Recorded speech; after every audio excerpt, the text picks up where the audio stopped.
Of the occasion, 78th Independence Day for India, and the things that the Prime Minister stressed on when he made that speech, his 11th from the ramparts of the Red Fort in succession since 2014. We have with us in our studio, so gracious of them to continue with us after being with us through the speech of the Prime Minister, Aditi Tandon, senior journalist, and Dr. Hiraman Tiwari.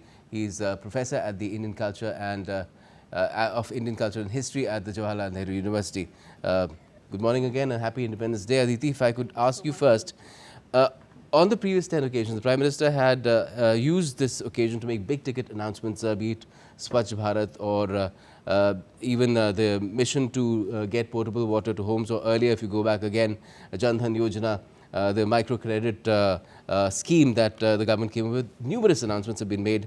What to you stood out in that context in this particular speech on the 11th occasion that he gave the speech?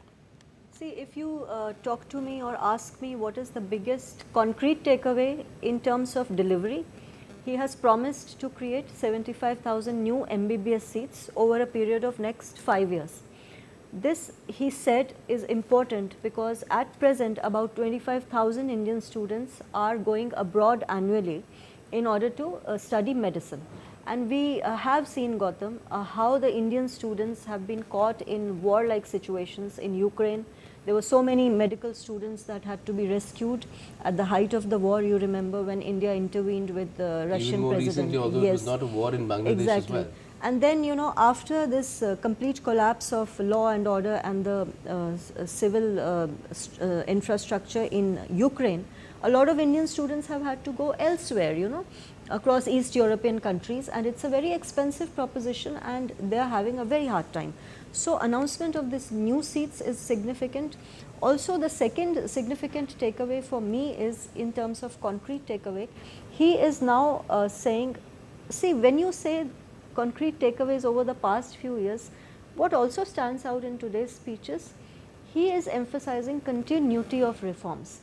See, continuity has been the hallmark of Prime Minister Modi's third term. You've seen almost cabinet ministers have been repeated. You've seen most top bureaucrats were retained. Only now, you know, the changes are happening. Cabinet secretary is going. That's because people are superannuating. And in major important positions, NSA continues. Ajit Doval continues in his post. You know, so continuity is the hallmark. The Speaker of the Lok Sabha continues. So that same hallmark he brings to his Independence Day speech, where the big takeaway is the MBBS seat thing.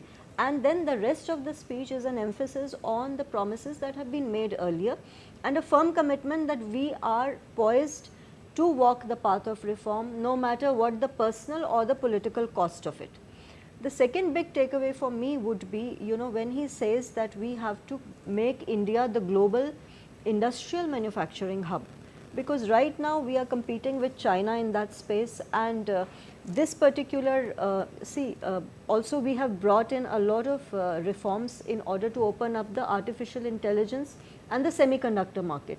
Semiconductor again was a highlight in Prime Minister's speech, where he says that India will be the hub of chip manufacturing in the future.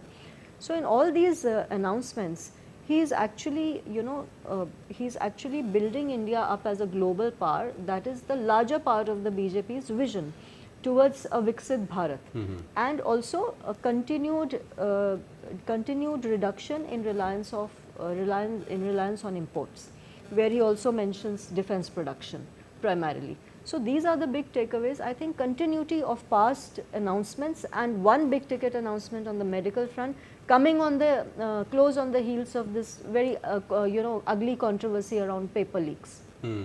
I'll come to you, Dr. Tiwari, but